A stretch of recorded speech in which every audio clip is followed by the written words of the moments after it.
أشهد أن لا إله إلا الله وحده لا شريك له وأشهد أن محمدا عبده ورسوله أما بعد فأعوذ بالله من الشيطان الرجيم بسم الله الرحمن الرحيم الحمد لله رب العالمين الرحمن الرحيم مالك يوم الدين إياك نعبد وإياك نستعين اهدنا الصراط المستقيم صراط الذين أنعمت عليهم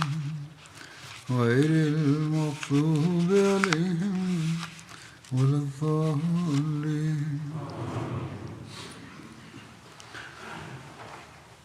जंग अज़ाब के हवाले से गुज़श्ता खुतबे में ज़िक्र हो रहा था कि किस तरह खैबर के यहूदियों की शिकनी और बोझ की वजह से कुफार का एक लश्कर तैयार होकर हुआ ताकि मुसलमानों पर हमला करके उन्हें ख़त्म किया जा सके। J'évoquais la bataille d'Al-Ahzab dans mon précédent sermon, कि रसूलुल्लाह notamment सल्लल्लाहु अलैहि comment la वसल्लम trahison et la haine des Juifs de Khaybar avaient incité les mécréants à former une armée pour attaquer et anéantir les musulmans. जब ये मुकाम बैदा पहुंचे बैदा मक्का और मदीना के दरमियान Le saint prophète Mohammed sallallahu alayhi wa sallam envoya Sulayd et Sufyan bin Auf Aslami pour recueillir des informations sur les armées ennemies. तरफ अबू सुफियान के घोड़े घुड़सवार मुतवज्जह Ils partirent en mission et arrivèrent à Baïda, une plaine située entre la Mecque et Médine, हुए शहीद हो गए au-delà de Dhul Hulayfa. दोनों को रसूलुल्लाह सल्लल्लाहु अलैहि वसल्लम के पास लाया गया Dhul Hulayfa se trouve à environ 6 ou 7 milles de Médine.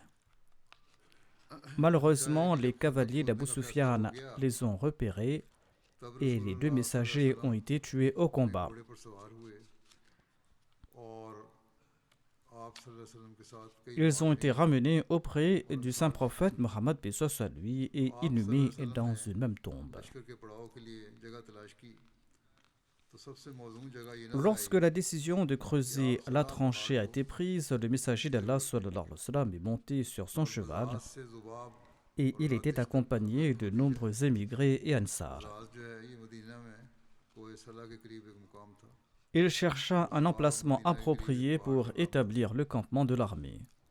L'endroit le plus adapté semblait être celui où ils auraient le mont Salah dans leur dos ये यहूद का किला था et où la tranchée sera creusée entre मशरिक में Mizab et Ratij. Mizab est une localité située tout près du mont Salah à Médine उन्होंने et Zubab était le nom d'une montagne proche de Médine. कुदालें बड़े कुल्हाड़े bell Ratij était l'un des forts de Médine. Il s'agissait d'un fort juif. Certains disent que c'était également une petite montagne située à l'est de Zubab. अपने सहाबा को Ce jour-là, les travaux de la tranchée ont débuté et les musulmans ont emprunté de nombreux outils aux Banu Qurayza, रसूलुल्लाह tels que des outils de grandes haches et des bêches. खुदाई में हिस्सा लिया Le messager d'Allah, paix soit sur lui, a assigné à chaque tribu une section de la tranchée à creuser. और पेट Et il a divisé les compagnons en groupes de 10 et il a attribué à chaque groupe une portion d'environ 40 coudées. दूसरे की मदद के लिए पहुंच जाते यहाँ तक Le messager d'Allah sallallahu alayhi wa sallam, a participé lui-même aux travaux, transportant de la terre sur son dos के लिए पहुंच जाते थे jusqu'à ce que son dos et son ventre soient couverts de poussière. कोई मुसलमान पीछे नहीं रहा Les musulmans qui avaient terminé leur tâche allaient aider les autres jusqu'à ce que la tranchée soit achevée. फिर चादर होती Ils ne s'arrêtaient pas une fois leur travail fini, mais ils continuaient à aider leurs compagnons. Sheeran साहब ने भी बयान फरमाई है कहते हैं कि इतने बड़े लश्कर की नकल Aucun musulman ne resta en arrière lors du creusement de la tranchée. Lorsque Abu Bakr et Omar ne trouvaient pas de panier, ils transportaient la terre dans leurs vêtements dans la précipitation.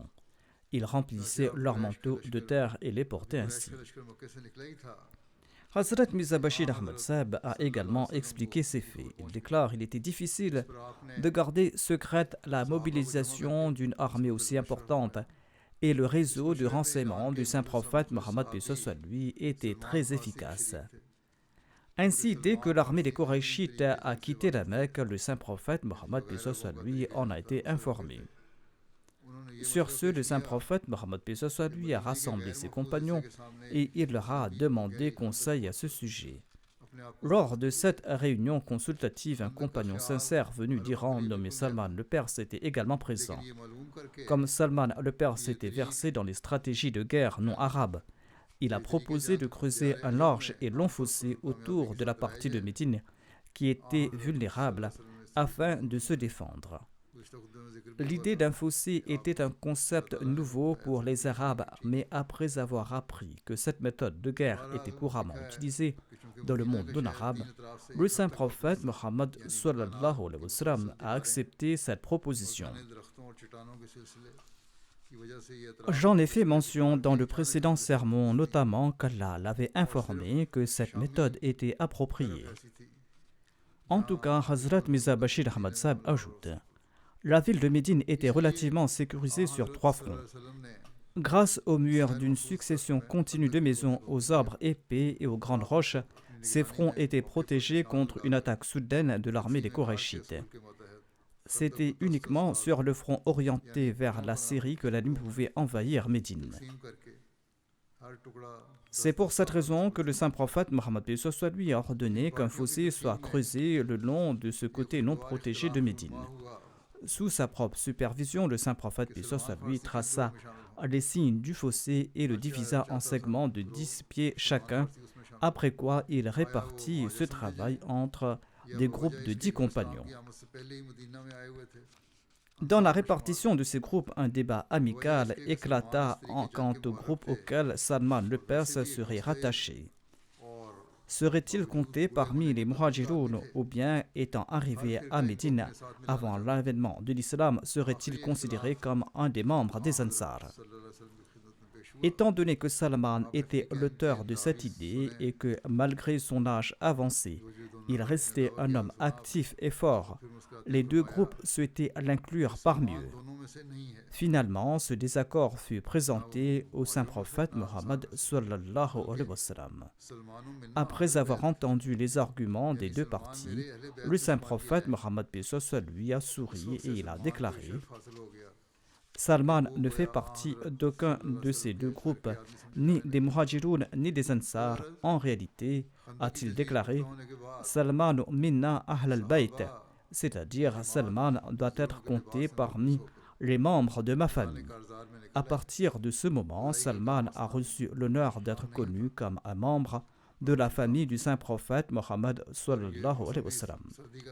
Ainsi, après que le plan de creuser un fossé a été finalisé, les compagnons se sont rendus sur le champ de bataille, habillés en ouvriers.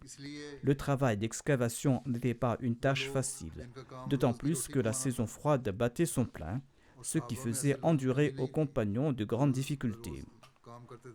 De plus, comme toutes les autres activités étaient suspendues, ceux qui gagnaient leur pain au jour le jour, et il y avait beaucoup de telles personnes parmi les compagnons, eh bien ces compagnons ont été contraints de supporter l'épreuve de la faim et de la famine. En outre, comme les compagnons n'avaient ni serviteurs ni esclaves, ils ont tous travaillé de leurs propres mains. Au sein de ces groupes de 10, le travail était encore divisé. Certains hommes creusaient, tandis que d'autres remplissaient des paniers de la terre et des pierres excavées.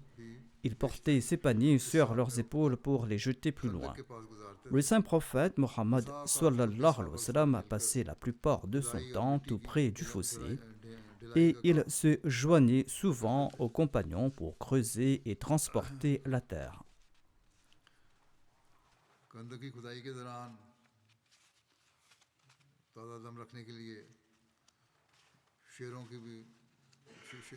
On récitait également des poèmes pour maintenir le moral pendant le creusement de la tranchée. En voici les détails. Sahal bin Saad et Anas relata. Le saint prophète, paix soit lui, est venu nous trouver alors que nous étions en train de creuser la tranchée et de transporter de la terre sur nos épaules. Lorsqu'il a vu notre labeur et notre faim, il a déclaré Allahumma la aisha illa aisha al-akhira. Faghfir lil ansara wal muhajira. Ô notre Seigneur, la vraie vie est celle de l'au-delà, accorde ton pardon aux Ansar et aux Muhajiroun. Les Ansar répondaient en disant Nahnu alladhi ba'yahul Muhammada ala al-jihad ma baqina abada. Nous sommes ceux qui ont prêté allégeance à Mohammed sallallahu alayhi wa sallam pour le djihad tant que nous vivrons.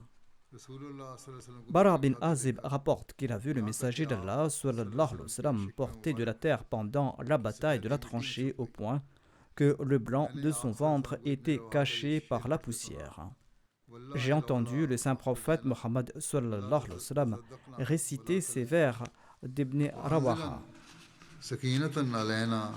وثبت الأقدام إن لاقينا والمشركون قد بغوا علينا إذا أرادوا فتنة أبينا.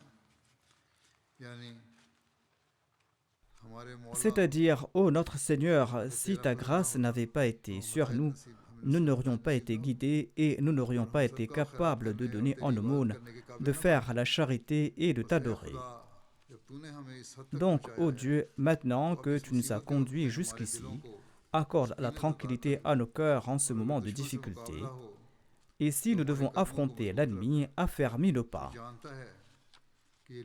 Tu sais que ces gens attaquent avec cruauté et injustice, et leur intention est de nous écarter de notre religion. Mais, ô notre Seigneur, par ta grâce, nous sommes dans cet état où lorsqu'ils complotent pour nous égarer, nous rejetons leur complot de loin et nous refusons de tomber dans leurs épreuves. Arrivant au dernier couplet incluant le mot Abayna, Abayna, le saint prophète Mohammed sallallahu alayhi wa sallam élevait la voix. Selon un récit à la fin du poème, le saint prophète, paix soit lui, rallongeait le couplet. Quoi qu'il en soit, le creusement de la tranchée était un travail ardu et le messager d'Allah sallallahu alayhi wa sallam, comme les autres compagnons, participait activement à cette tâche. Le saint prophète, paix soit lui, utilisait tantôt une houe, tantôt une pelle pour ramasser la terre et parfois il portait la terre dans un panier. Un jour, il fut tellement fatigué qu'il s'est assis.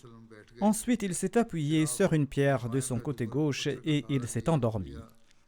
Abu Bakr et Omar se tenaient debout tout près de sa tête, empêchant les gens de passer à proximité de peur de le réveiller. Quand le saint prophète Mohammed sallallahu alayhi wa sallam s'est réveillé quelque temps plus tard, il s'est levé rapidement et il a déclaré « Pourquoi ne m'avez-vous pas réveillé? J'étais endormi, pourquoi ne m'avez-vous pas réveillé ?» Ensuite, il a pris une grande pioche et il a commencé à frapper le sol, c'est-à-dire qu'il a repris le travail. Grâce à la participation du saint prophète Mohammed lui et à la bénédiction de ses prières, les compagnons oubliaient presque leurs peines et leurs efforts. D'un côté, ils récitaient de beaux poèmes et de l'autre, ils échangeaient des plaisanteries légères. Ainsi, une fois, Zayd bin Thabit, qui était encore un jeune adolescent, s'est endormi dans la tranchée alors qu'il était en train de creuser. Par plaisanterie, un de ses compagnons a pris ses outils. Et quand il s'est réveillé, il ne trouva pas ses outils et il en fut très inquiet, tandis que les autres se réjouissaient de sa situation. Lorsque le saint prophète Mohammed, paix soit lui, en a eu connaissance, il a dit à Zayd, « Ô jeune homme, tu as dormi si profondément que tu n'as même pas remarqué qu'on t'avait pris tes outils. » Selon un autre récit, le saint prophète Mohammed, paix soit lui, est parti à la rencontre de Zayd et il lui a dit ceci en souriant, « Ô père de Rukad, c'est-à-dire ô toi qui a été pris par un profond sommeil. » Cependant, le saint prophète Mohammed, paix soit lui, a également corrigé ce genre de plaisanterie de manière sage et il a déclaré « Quelqu'un sait-il où se trouvent les outils de Zayd ?» Quelqu'un a répondu « Ces outils sont avec moi. » Ô envoyé d'Allah, c'est moi qui les avais pris. Le saint prophète Mohammed lui a déclaré « Personne ne doit ainsi troubler un musulman en lui prenant ses armes et ses outils. » Ainsi donc, grâce au travail acharné de jour comme de nuit des compagnons du saint prophète Mohammed lui, et grâce à la bénédiction de ses prières, cette tranchée a été achevée. Les musulmans ont creusé la tranchée et ont renforcé cette tranchée. La construction de la tranchée varie selon les récits. Certains récits présentent le nombre de 6 jours, de 10 jours, de 15 jours, de 20 jours et d'un mois. Les durées les plus citées sont 15 jours et un mois. La longueur de cette tranchée était d'environ 6000 coudées, soit environ 3000 et demi, et avait une largeur de 9 coudées et une profondeur de 7 coudées. On dit qu'une coudée équivaut à un pied et demi, ce qui donne une largeur d'environ 13 à 14 pieds et une profondeur de 10 à 11 pieds. Cette longue et large tranchée a subsisté pendant des siècles, jusqu'à ce qu'elle soit progressivement détruite par l'écoulement continu de l'eau de la vallée de Badhan. Badhan est l'une des 3 vallées les plus célèbres de Médine, les 2 autres étant Aqiq et Kina.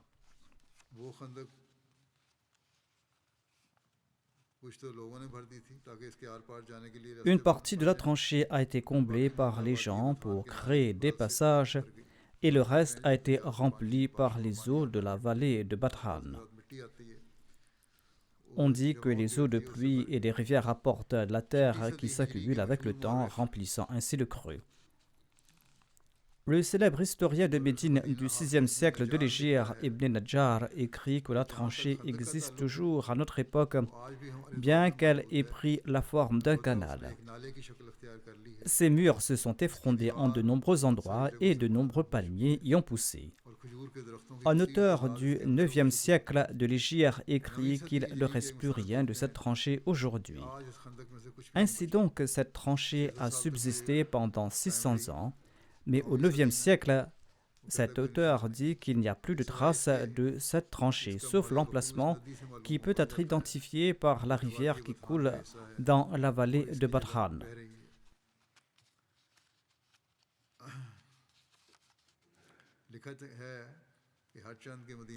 Selon les récits, ces jours à Médine avaient été marqués par la peur, l'anxiété, et les hypocrites ont commencé à partir pour leur campement et pour leur maison sous divers prétextes.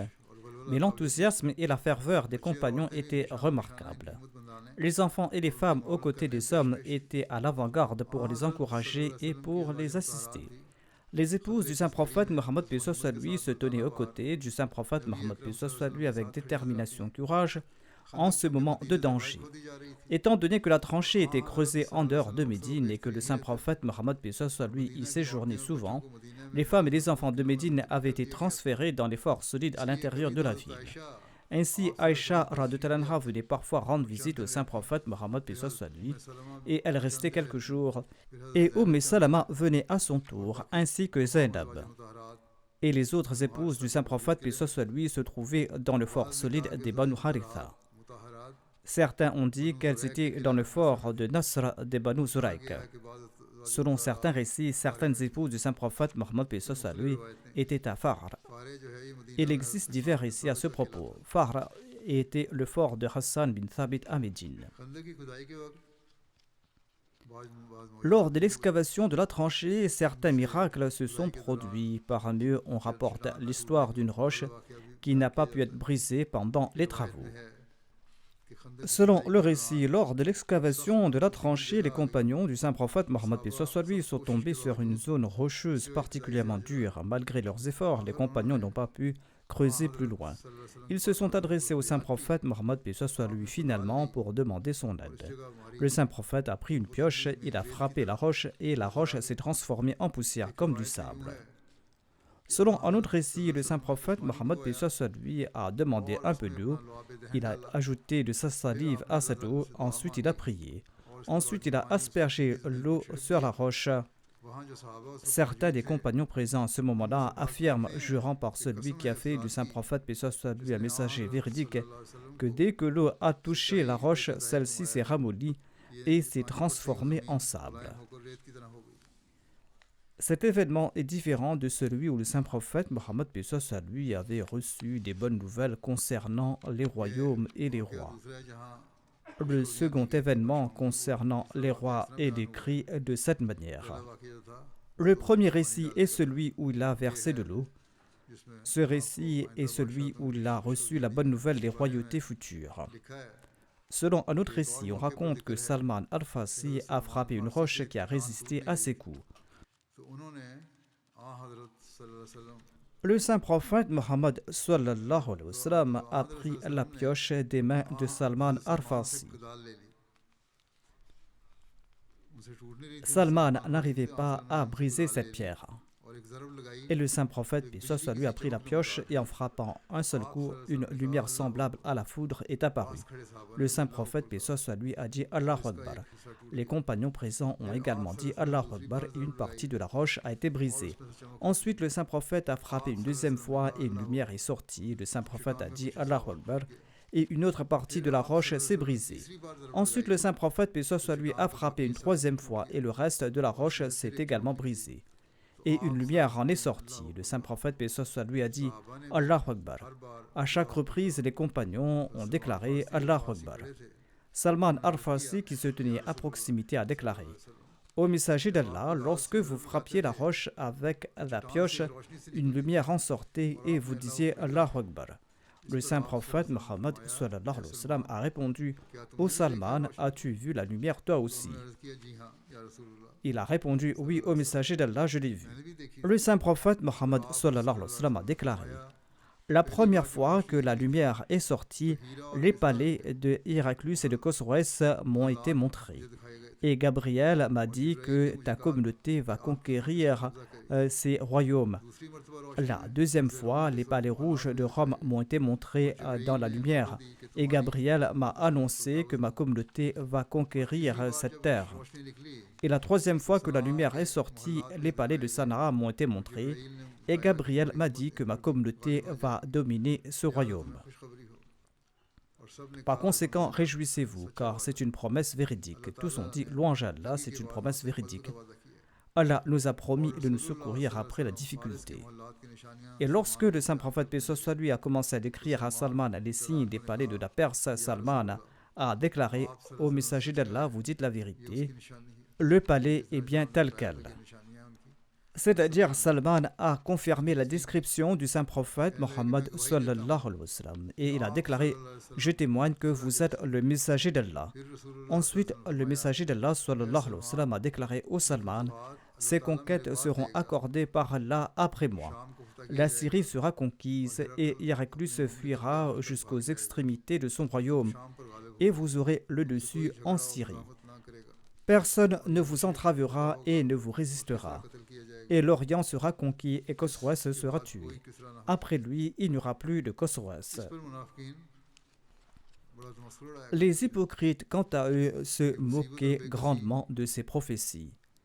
Il s'agissait d'un moment de détresse et de désespoir pour les musulmans.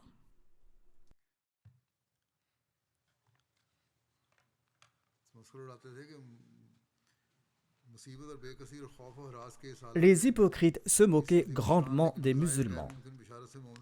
Dans ce moment de détresse, de désespoir et de peur, cette grande nouvelle, bien qu'apparemment impossible, a renforcé la foi des croyants. L'histoire affirme que dans ce moment de détresse, de désespoir et de peur, cette grande nouvelle, bien qu'apparemment impossible, a renforcé la foi des croyants et a accru leur joie. Mais les hypocrites ont commencé à s'en moquer. Les hypocrites ont déclaré Mohammed vous annonce qu'il voit les palais de Héraclus et la ville de Khosroès et que vous allez les conquérir tandis que vous êtes ici en train de creuser des tranchées pour vous protéger et que vous n'avez même pas la force de sortir d'ici et d'aller quelque part pour vous soulager. Allah a décrit l'état d'esprit des hypocrites dans ce verset. Allah déclare وَإِذْ يَقُولُ الْمُنَافِقُونَ وَالَّذِينَ فِي قُلُوبِهِمْ مَرَضٌ مَا وَعَدَنَا اللَّهُ ورسوله إلا غرورا. وإذ يقول المنافقون والذين في قلوبهم مرض ما وعدنا الله ورسوله إلا غرورا. وإذ يقول المنافقون والذين في قلوبهم مرض ما وعدنا الله ورسوله إلا غرورا. Et lorsque les hypocrites et ceux dans le cœur de qui siégeait une maladie dirent Allah et son messager ne nous ont rien promis d'autre qu'une tromperie. Cependant, les témoins ont vu que, en quelques années seulement, sous les califats d'Abu Bakr et de Omar, toutes ces villes et ces palais ont été conquis, et ces mêmes croyants démunis et affamés sont devenus les héritiers de ces palais. Salman al-Farsi rapporte avoir été témoin de toutes ces conquêtes.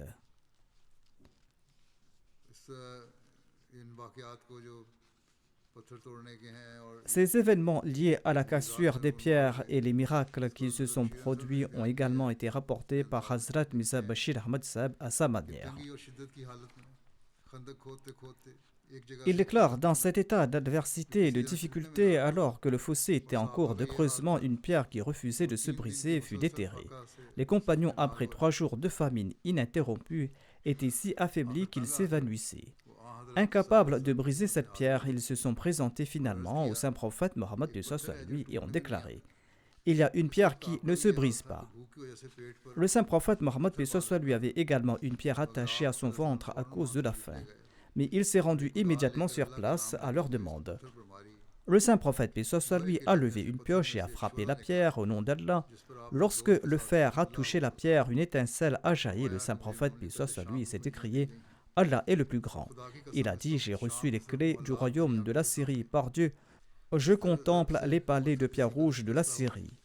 Le coup avait quelque peu brisé une partie de la pierre. Le saint prophète a brandi une deuxième fois la pioche au nom d'Allah et une nouvelle étincelle a jailli. Le saint prophète a déclaré: Allah est le plus grand. Ensuite, il a ajouté: cette fois-ci, j'ai reçu les clés de la Perse et je vois les palais blancs de Madaïn.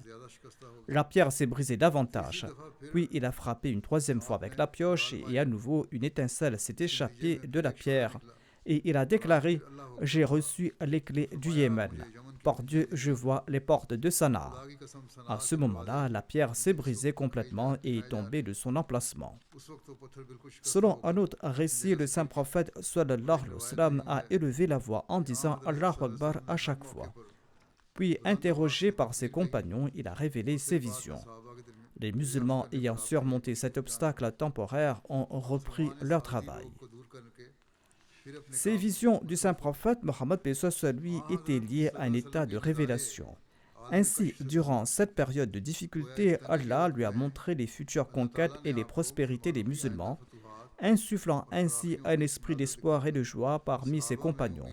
Cependant, en apparence, la situation précaire était telle que les hypocrites de Médine, en entendant ces promesses, se moquaient des musulmans, et ils disaient qu'ils n'avaient même pas la force de sortir de chez eux ces musulmans, alors qu'ils rêvaient déjà des royaumes de César et de Khosroès.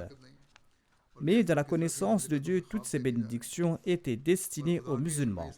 Ainsi, ces promesses se sont réalisées en leur temps, certains durant les derniers jours du saint prophète Mohammed lui, et la plupart sous le règne de ses successeurs, renforçant ainsi la foi et la gratitude des musulmans. Hadrat Muslim Maud a écrit à ce propos: quand on creusait la tranchée, une pierre est sortie de la terre, une pierre que personne ne pouvait briser. Lorsque les compagnons ont informé le messager d'Allah sallallahu alayhi wa sallam à ce propos, il s'est rendu lui-même sur place. Il a pris une pioche dans sa main et il a frappé avec force la pierre. Lorsque la pioche a frappé la pierre, une lumière en a jailli et le saint prophète, paix soit lui, a déclaré Allahu Akbar. Ensuite, il frappa de nouveau avec la pioche et une autre lumière apparut. Il déclara de nouveau Allahu Akbar. Il frappa une 3e fois et une lumière sortit de la pierre qui se brisa en même temps. À ce moment-là, il s'exclama encore une fois Allahu Akbar. Les compagnons lui ont demandé au messager d'Allah: pourquoi avez-vous dit Allahu Akbar 3 fois? Il a répondu: chaque fois que la houe a touché la pierre et qu'une lumière en est sortie, Dieu m'a montré le plan des futurs progrès de l'islam. Dans la première étincelle, j'ai vu les palais de l'empereur de Byzance à Damas et leurs clés m'ont été données. Dans la deuxième étincelle, j'ai vu les palais blancs de Madaïn et les clés du royaume de la Perse m'ont été données. Dans la troisième lumière, j'ai vu les portes de Sanaa et les clés du royaume du Yémen m'ont été données. Alors, ayez foi dans les promesses de Dieu, l'ennemi ne pourra guère vous nuire. Parmi les nombreux miracles qui se sont produits, il y a celui du repas miraculeux. Bien qu'il y ait d'autres récits de miracles liés à la nourriture, celui-ci est particulièrement remarquable. Le récit relate que Jabir bin Abdullah a préparé un repas qui a été béni. En voici les détails. Jabir a vu un jour le saint prophète Mohammed sallallahu alayhi wa sallam avec une pierre attachée à son ventre en raison de la faim. Les compagnons étaient là depuis 3 jours sans avoir rien mangé. Jabir a déclaré qu'il a demandé la permission au saint prophète Mohammed de rentrer chez lui et ce dernier l'a autorisé à partir. En rentrant chez lui, Jabir a dit à sa femme qu'il avait vu le saint prophète lui dans un état de grand faim et qu'il n'avait pas pu supporter cette vue. Jabir a demandé à sa femme s'il avait quelque chose à manger à la maison. Elle a répondu qu'il y avait environ un sar d'orge, c'est-à-dire environ 2,5 à 3 kilos d'orge, ainsi qu'un chevreau. Elle a ensuite sorti le récipient concernant l'orge et Jabir a abattu le chevreau. Il déclare que ma femme a moulu le grain et moi j'ai mis la viande dans la marmite. Ma femme m'a dit, comme la nourriture est plus abondante, va discrètement annoncer au saint prophète Mohammed lui que le repas n'est pas abondant. Ainsi, je n'aurai pas à faire face à l'embarras devant le saint prophète Mohammed lui et ses compagnons si les gens sont nombreux et que le repas vient à manquer. C'est-à-dire que les gens soient nombreux et le repas soit peu suffisant. Jabir déclare, je me suis présenté au saint prophète Mohammed lui et je lui dis à voix basse, ô messager d'Allah, sallallahu alayhi wa sallam, nous avons peu de nourriture, vous pouvez venir avec un de vos compagnons et vous pourrez en manger. Le saint prophète lui a entrelacé ses doigts dans les miens et m'a demandé, combien as-tu? J'ai indiqué la quantité et il a répondu, c'est beaucoup et c'est bon. Va chez toi et dis à ta femme de ne pas retirer la marmite du feu et de ne pas commencer à cuire le pain avant mon arrivée. Ensuite, le saint prophète Mohammed sallallahu alayhi wa sallam a appelé aux gens de la tranchée, Jabir a préparé un repas pour vous. Venez. Et il s'est mis à marcher en tête de la foule. Jabir déclare que j'ai ressenti une telle honte que Allah seul peut connaître. Et je me suis dit intérieurement, il y a beaucoup trop de monde. Accueillir tant de gens avec 2 ou 3 kilos de grains et un chevreau, par Allah, c'est une humiliation. Je suis retourné voir ma femme et je lui ai raconté tout ce qui s'était passé, lui disant que le saint prophète paix soit lui venait avec des muhajirin et des ansar. Ma femme m'a répondu, malheur à toi. Je t'avais bien dit de le lui annoncer discrètement. Jabir a déclaré que j'ai fait comme tu m'as dit. Sa femme a dit, c'est toi qui as invité ces gens ou c'est le saint prophète paix soit lui? Jabir a répondu, c'était le saint prophète paix soit lui qui avait invité tout le monde. Face à cela, ma femme, véritable incarnation de la foi et de la sincérité, a répondu, alors il n'y a pas lieu de s'inquiéter, Allah et son messager savent le mieux, il n'y a plus rien à craindre. C'est là la foi de cette femme qui, à ce moment précis, a surpassé la foi de son mari. Jabir déclare que l'envoyé d'Allah, paix soit lui, est entré dans notre demeure et il nous a dit de former des groupes de 10 personnes. Ma femme a sorti la farine et le saint prophète, paix soit lui, y a ajouté de sa salive et il a prononcé une prière de bénédiction. Il en a fait de même avec la marmite de viande. Puis il nous a demandé de cuire le pain et de servir le ragoût en couvrant la marmite. Nous avons suivi ses instructions. Chaque fois que nous faisions sortir du ragoût de la marmite, le saint prophète, paix soit lui, recouvrait la marmite et nous constations qu'il n'y avait pas moins de nourriture. De même, chaque fois que nous sortions du pain du four, le saint prophète, paix soit lui, recouvrait le pain et nous constations qu'il n'y avait pas moins de pain. Et le saint prophète, paix soit lui, coupait des morceaux de pain. Il ajoutait de la viande et présentait cela à ses compagnons en leur disant « Mangez ». Quand un groupe avait fini de manger, il s'en allait et il faisait venir un autre groupe. Ceci n'a cessé jusqu'à ce qu'un millier de gens aient mangé ce repas. Et pourtant, notre marmite bouillonnait toujours comme au début. Et notre farine était toujours là, comme si rien n'avait été pris. Le saint prophète, paix soit lui, a dit: mangez-en et donnez-en aux autres, car les gens ont très faim. Hazrat Mirza Bashir Ahmad Sahib a évoqué cet incident en ces termes. Il déclare: un fidèle compagnon du saint prophète Mohammed, paix soit lui, nommé Jabir bin Abdullah, a remarqué des signes de faiblesse et de faim sur le visage du saint prophète, paix soit lui, et il a demandé la permission au saint prophète, paix soit lui, de rentrer chez lui pour un moment. En arrivant chez lui, Jabir a dit à sa femme: il semble que le saint prophète, paix soit lui, souffre grandement à cause de la faim. As-tu quelque chose à manger? Elle a répondu: oui, j'ai un peu de farine d'orge et une chèvre. Jabir raconte: j'ai abattu la chèvre et j'ai fait pétrir la farine pour en faire de la pâte. Ensuite, j'ai dit à ma femme: prépare le repas pendant que je vais voir le prophète, paix soit lui, et je vais l'inviter. Ma femme a répondu: attention, ne me fais pas honte. Il y a très peu de nourriture, ne fais pas venir trop de gens avec le saint prophète, paix soit lui. Jabir continue: je suis allé presque en chuchotant auprès du saint prophète, paix soit lui, et je lui dis: ô messager d'Allah, sallallahu alayhi wa sallam, j'ai un peu de viande et de pâte d'orge, et j'ai demandé à ma femme de préparer un repas. Je vous prie de venir avec quelques compagnons pour manger chez nous. Le saint prophète, paix soit lui, a demandé: combien de nourriture avez-vous? J'ai répondu: nous avons telle et telle quantité. Le saint prophète, paix soit lui, a déclaré: c'est suffisant. Ensuite, il a jeté un coup d'œil autour de lui et il a crié à voix haute: au groupe d'Ansar et des Muhajiroun, venez, Jabir nous a invités pour un repas, allons manger. À cette voix, environ 1000 compagnons affamés se sont joints au saint prophète Mohammed, paix soit lui. Le saint prophète m'a dit: rentre vite chez toi et dis à ta femme de ne pas retirer la marmite du feu avant mon arrivée, ni de commencer à préparer le pain. Jabir s'est dépêché pour rentrer et pour informer sa femme. La pauvre femme était très inquiète en entendant cela, car la nourriture était suffisante que pour quelques personnes, et une multitude de gens étaient en route. Elle ne savait pas quoi faire. Le saint prophète, paix soit lui, a pris calmement sur la marmite du ragoût et sur le pain. Ensuite, il a déclaré commencer à cuire le pain.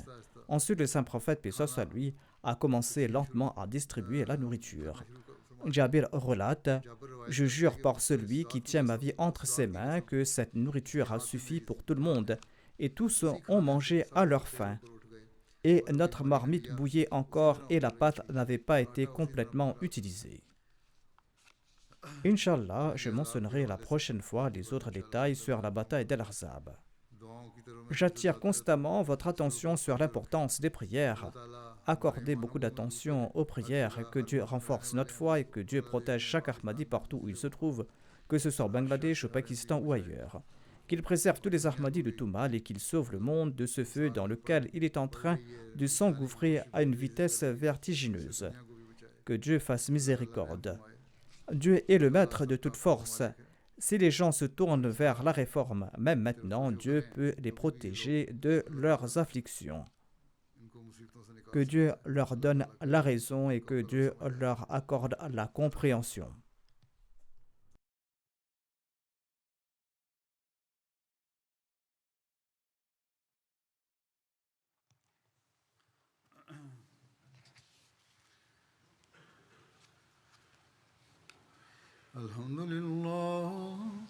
Alhamdulillah, nahmaduhu wa nasta'inuhu wa nastaghfiruh.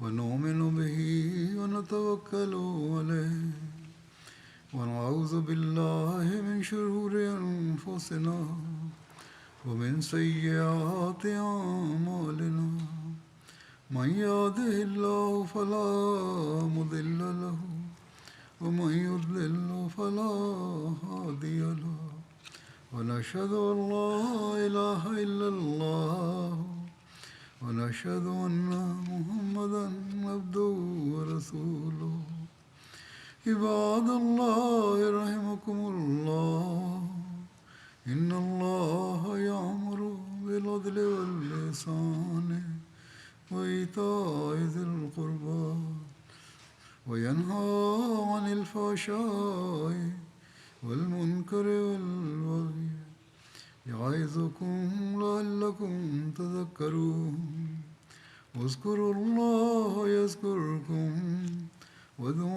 يستجب لكم ولذكر الله أكبر